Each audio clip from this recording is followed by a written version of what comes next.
Hi, I'm Georgina Stapleton and I'm Director of English at the Hazeley Academy, which is a large secondary school in Milton Keynes and part of the Five Dimensions Trust.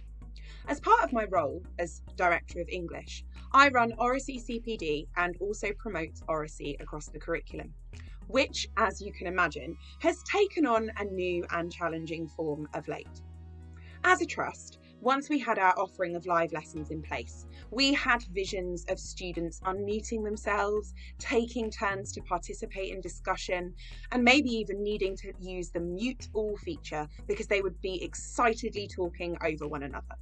Once we started our live lessons, we realised that the reality was quite different to this.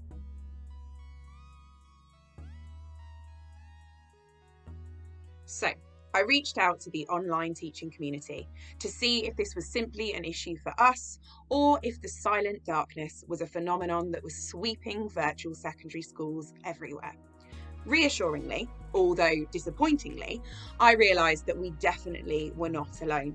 And in fact, there are a number of barriers facing students and preventing them from willingly opening up and unmuting, whether it was confidence, technology issues, lack of motivation, or simply the fear of saying something silly and being recorded for all time. But we agreed that it was going to be a very long half term if we were simply shouting into the abyss and not getting any responses back. So across the Five Dimensions Trust, we've tried a few things to get students thinking, talking, and doing. We quickly found that the start of live lessons can be a really good opportunity to get students talking naturally. Much like in a real lesson, the start of the lesson tends to be finishing off conversations, talking about their weekends, discussing a lesson that they previously had. So we trialled a bit of this soft chatting at the start of the lesson, prompted by a question in the chat box or on the slide, an open, non-threatening question that may have nothing to do with the lesson at all. In fact, this was often recommendations for music or something they'd been watching on Netflix. Or even, in one of my lessons, if Macbeth was a biscuit, which biscuit would he be and why?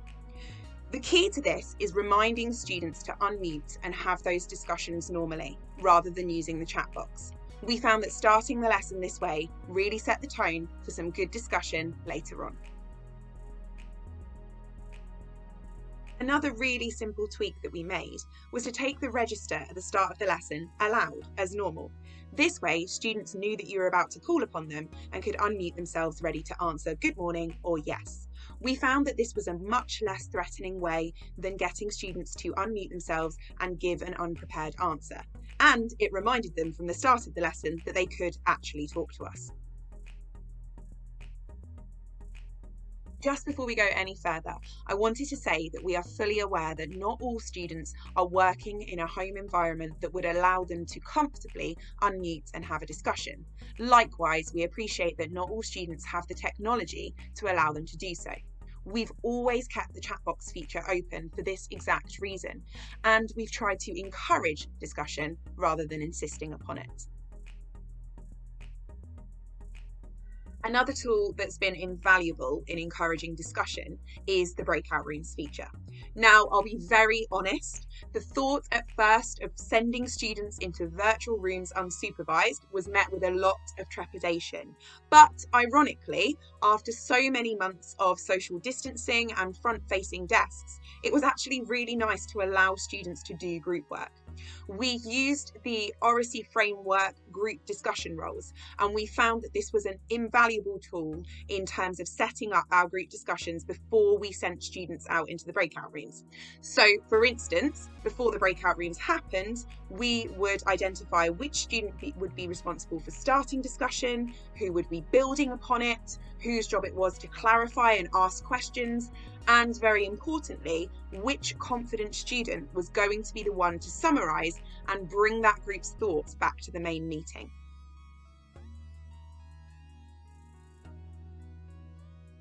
Obviously, with breakout rooms, there are some safeguarding considerations, so we had to make sure that a teacher or teaching assistant went into the breakout rooms to set up the recording before the discussion happened.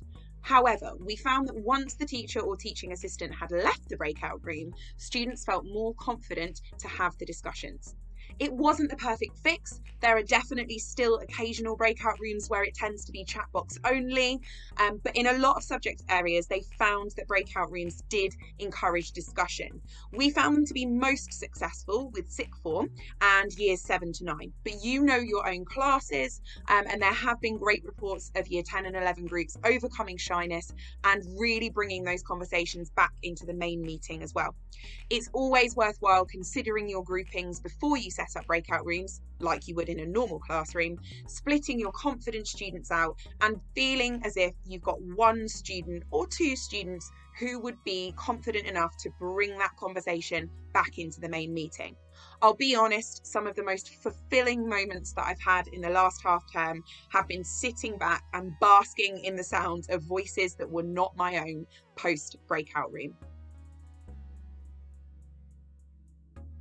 Another thing that we found we could do to support and promote Oracy outside of live lessons was to amend the way in which students were submitting work. So rather than worksheets or essays, we've asked students to submit their notes or ideas in the form of a voice note, recording over a PowerPoint presentation, or even a podcast style recording with pairs or groups. We found that students responded really well to this because it meant that they had opportunities to practice and rehearse before submitting their final piece. We've had some great examples of students recording their own online meetings, discussing a particular topic, poem, or extract, and they did that in an informal way, which allowed for a conversational but professional tone. Other students have found recording themselves over PowerPoints has been a really useful revision tool. They can play it back when they need to, and in an ideal scenario, they could even share it with their friends. We also really love the voice note feature on OneNote. This particular function allows students and teachers to record voice notes to ask questions and give feedback.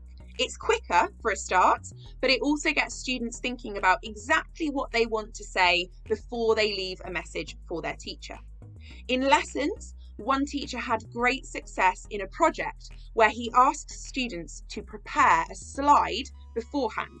He then collaborated all of those slides together and presented them in his live lesson. When that slide came up that belonged to that specific student, that was their time to take the floor, unmute, and talk through their ideas. We found that that was supportive for students because they could have a script, they could have cue cards, they could talk freely, but either way, they had complete ownership of the slide that they had planned and produced. Lastly, and perhaps most simply, we made a conscious effort as an academy to use the same icons in our lessons so that students recognised what was expected of them.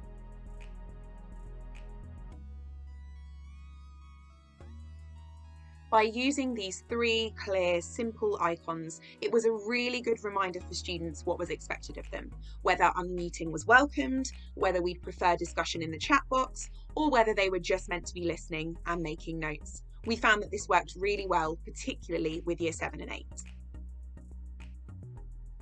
Although, of course, we still come up against quiet lessons or reluctant classes, we've found that these few tweaks to our teaching practice have made a difference in terms of getting students talking, thinking, and doing. I hope these few ideas have been helpful, either to spark your own ideas for your own live lessons, or just to reassure you that we're all in a very similar place and we're approaching things in similar ways. Thanks for listening.